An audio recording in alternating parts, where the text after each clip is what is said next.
there was just a lot of tension.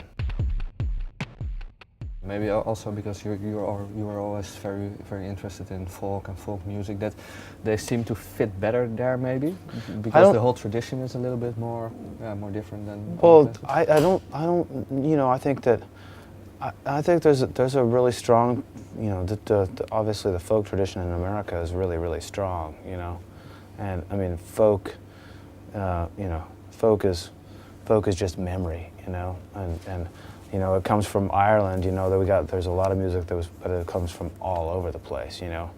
Our folk tradition in America is huge and so multifaceted, you know, it's everywhere. And it's not just the guys with guitars, you know, it's like, but I'd say that like the great thing about Ireland and playing in Ireland is that it continues, you know, it's a small place and its traditions of music and joke telling and storytelling just kind of continue to evolve, you know.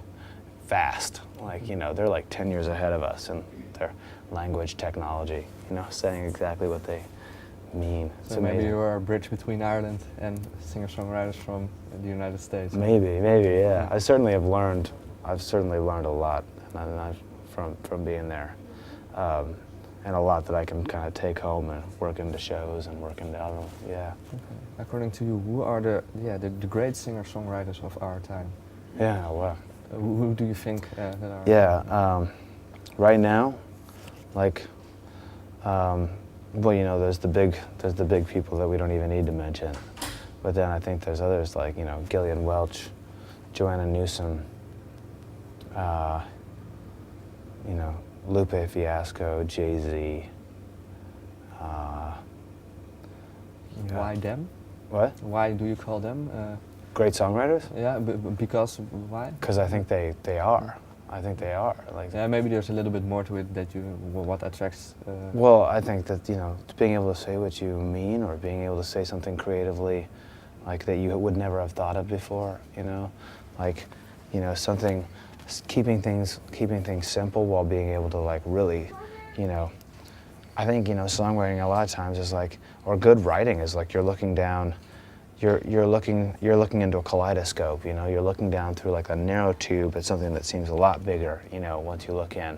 I think a good song is like that. You should be able to look in, see the words written down, see somebody say the words, and then have that whole story unfold in your head, you know.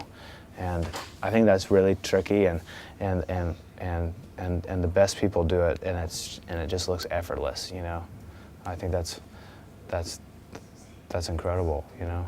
Are there certain singer-songwriters that maybe triggered you in certain emotions, that when you listen to them it was like, hey, I can do something with that idea of them? Or? Well, you know, there's, of course, songwriters help with that, but I'd say far more, for me, it's writers, you know?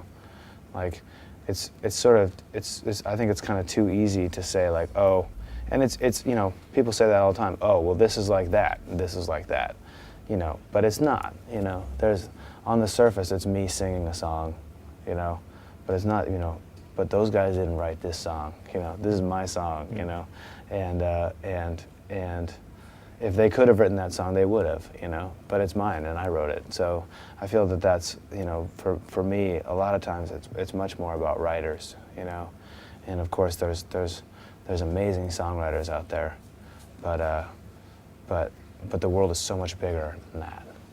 Yeah, so last question. Sure. So runs the world away is a line out of the book of Shakespeare's Hamlet. Yeah. What triggered you when you read that sentence? Well, I was usually titles come at the end of making a record for me. Quite, you know, so you have kind of this thing, and then you kind of have to figure out what to name it. I guess it's kind of like when the baby comes out, you know whether it's a Harold or, you know, a Margaret or whatever, you know, like you can tell. And that's sort of how I, you know, the whole record was kind of swirling around.